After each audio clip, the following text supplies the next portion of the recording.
La ruine est une anomalie, une faille qui, au milieu d'un paysage contemporain, nous renvoie vers une autre époque, des temps immémoriaux, d'autres mondes aujourd'hui disparus.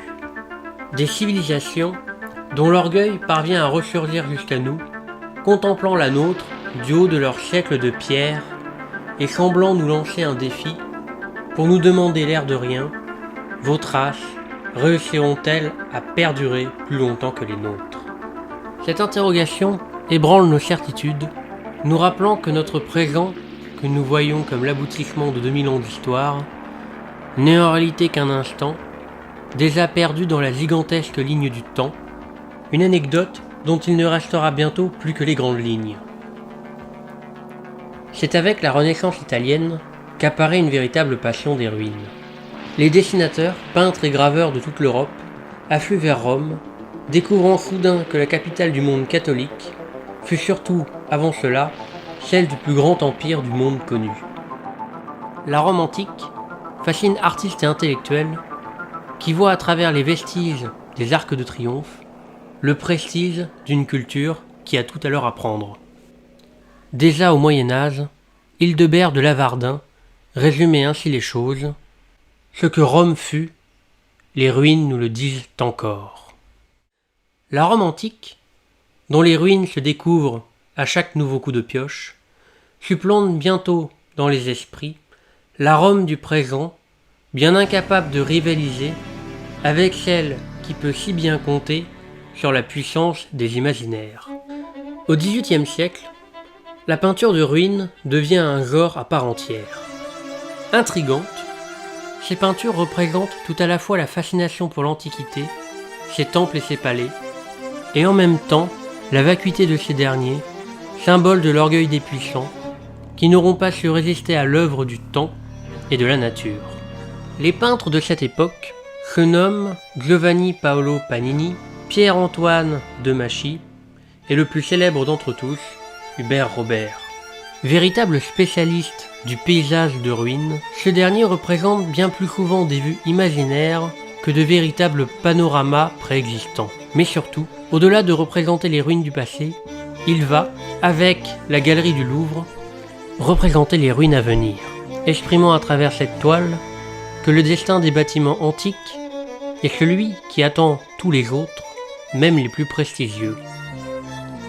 La fin du XVIIIe siècle est également le temps de la campagne d'Égypte qui, bien que très discutable sur le plan militaire, aura permis aux scientifiques et artistes français de redécouvrir le pays des pharaons. Les territoires explorés ne sont ainsi pas seulement spatials, ils sont également temporels, à travers cette civilisation dont on ne parvient même pas à déchiffrer l'écriture. L'Europe tout entière se voit bientôt contaminée par une véritable passion pour ces ruines qui, abritées par le sable du désert, nous contemplent, comme le disait si bien Bonaparte, du haut de leurs 40 siècles. Les vestiges d'édifices anciens sont ainsi plus populaires que jamais, à tel point qu'un nouveau type de ruine va bientôt faire son apparition, grâce notamment à une révolution paysagère. Le XVIIIe siècle est également celui d'un changement radical dans l'art du jardin. Le jardin classique, à la française, parfaitement géométrique, venu témoigner de la domination de l'homme sur la nature, se voit ringardisé par le parc paysager à l'anglaise, où les lignes droites laissent place aux chemins sinueux et aux grands espaces. Ici, l'homme moderne déambule et croise au milieu des arbres et des cours d'eau ce que l'on appelle au choix des fabriques ou encore des folies, à savoir des constructions au but purement décoratif venues embellir un point de vue. Ces bâtiments, d'un nouveau genre, vont reproduire un grand nombre de styles architecturaux de tous les pays et de toutes les époques. Et pour rajouter à leur côté pittoresque, on ira souvent jusqu'à les représenter directement à l'état de ruines. Ces fausses ruines vont bientôt pousser comme des champignons partout en Europe, principalement en Grande-Bretagne et même jusque de l'autre côté de l'Atlantique. Qu'elles soient de style médiéval ou antique, elles laissent libre cours à notre imagination pour leur imaginer de glorieux passés, faits de guerre et de réconciliation. En cet avènement des révolutions politiques et industrielles, les bourgeois, nouveaux maîtres du monde, peuvent tout, y compris fabriquer le passé de toutes pièces. Mais, force est de constater que de par leur artificialité, ces ruines, dépourvues de passé et donc d'authenticité, n'arriveront jamais à égaler le pouvoir d'évocation de leurs semblables véritables. L'époque, de son côté, laisse peu à peu la passion de la ruine antique à celle, plus mystique, de la ruine gothique. Longtemps conspué par les hommes de la Renaissance, le gothique connaît un formidable retour en grâce à partir de la fin de l'époque moderne. La Grande-Bretagne compte alors pas moins de 600 ruines, laissées là dans le sillage des guerres de religion qui avaient dévasté l'Europe 2 siècles auparavant. Si l'état de ruine peut toucher tous les bâtiments, de la vieille masure à l'ancien moulin, c'est surtout quand il touche les bâtiments les plus prestigieux qu'il génère la plus grande fascination. Ainsi, châteaux, abbayes et cathédrales sont les ruines les plus recherchées, épaves de pierre abandonnées dans une mer de verdure. À la différence des temples romains ou des tombeaux égyptiens, l'église en ruine représente un culte toujours à l'œuvre au moment de son observation. Les témoins de l'époque pourront alors voir dans l'abandon de l'édifice un signe du divin. La ruine de l'église n'est pas un état venu en opposition avec son état originel, il en est la continuité. Si l'église est en ruine, c'est parce que Dieu l'a ainsi souhaité. Fusionnant avec la nature, elle continue à être, peut-être même encore plus qu'avant, empreinte d'une aura mystique. Entre les restes des voûtes de pierre, la présence du divin se fait toujours ressentir.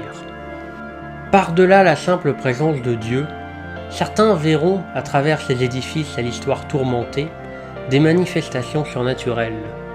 L'époque est au mysticisme et à l'occultisme, et derrière les murs de pierre d'anciens châteaux forts apparaissent spectres, revenants et autres fantômes. Ici, un ancien seigneur mort assassiné, là, une comtesse disparue dans d'étranges circonstances. Les ruines se parent alors la nuit d'une réputation sulfureuse, devenant des portes vers d'autres mondes, celui des morts, de l'enfer et du purgatoire.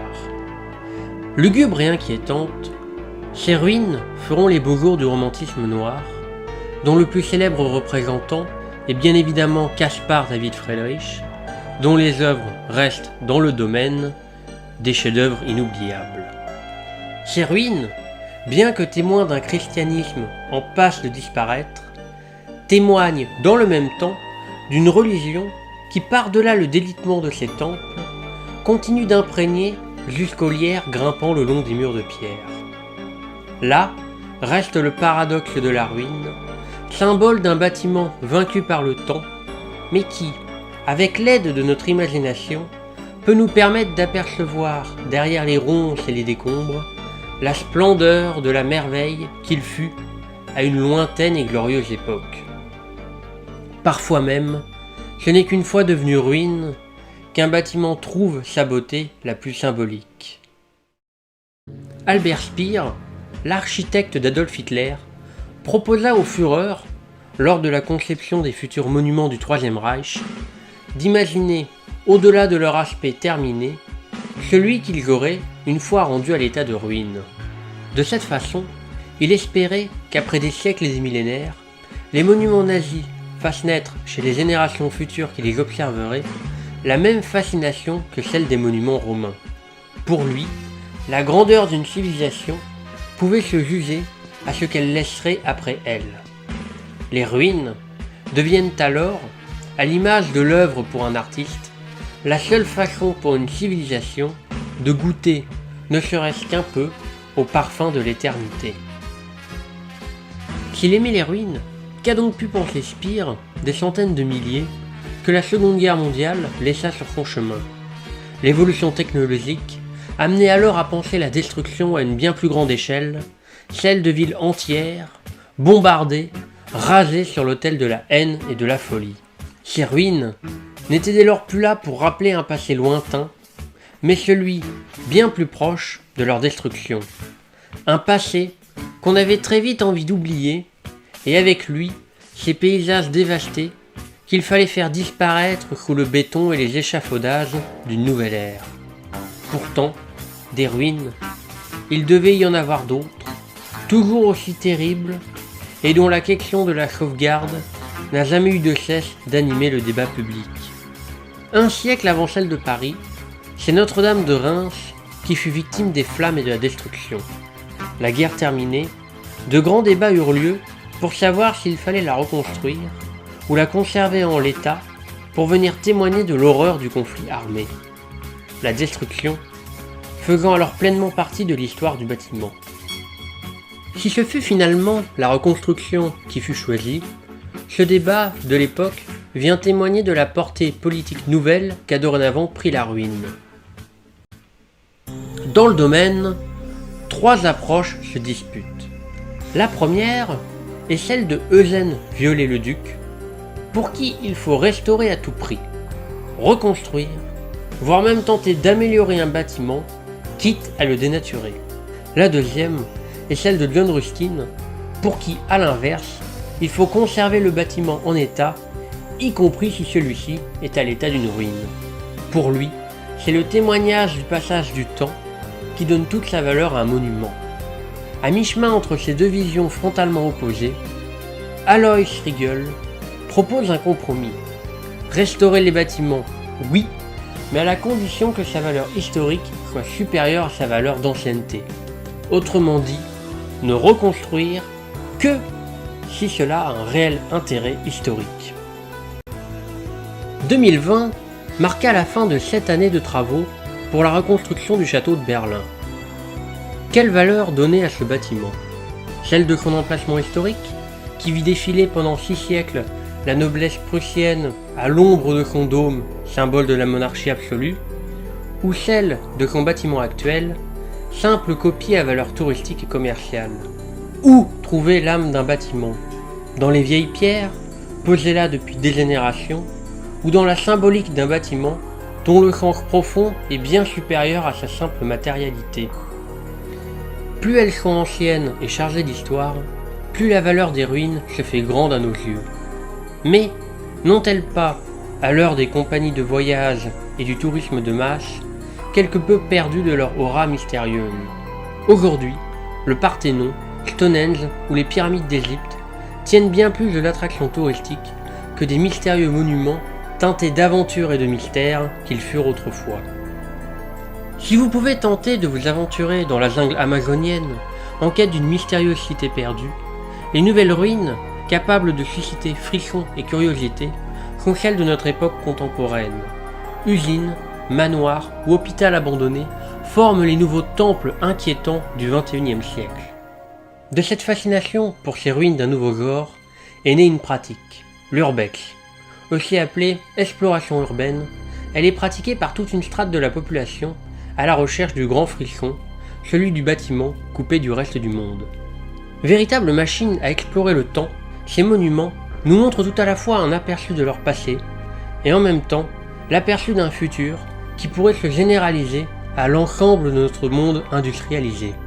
La fascination qu'exerce un sanatorium, une gare ou une base militaire abandonnée est la même que celle des temples de la Rome antique ou des anciennes forteresses médiévales. Ces lieux nous renvoient un miroir, celui de la disparition de notre propre société. Quand, 1,5 siècle avant notre ère, les Romains firent le siège de la ville de Carthage, la légende raconte que Scipion, le général romain qui était venu détruire la ville, contempla la cité en proie aux flammes. Il songea à cette ville, autrefois si grande et si puissante, centre d'un empire qui avait été jusqu'à faire trembler celui de Rome, riche de tant d'or et de navires, et qui ne serait bientôt plus que ruines et cadavres. Alors, on raconte que Scipion pleura. Il pleura autant son ennemi que la fragilité des civilisations. Car un jour, il le savait, Rome, comme toutes les autres, verrait elle aussi sa fin arriver.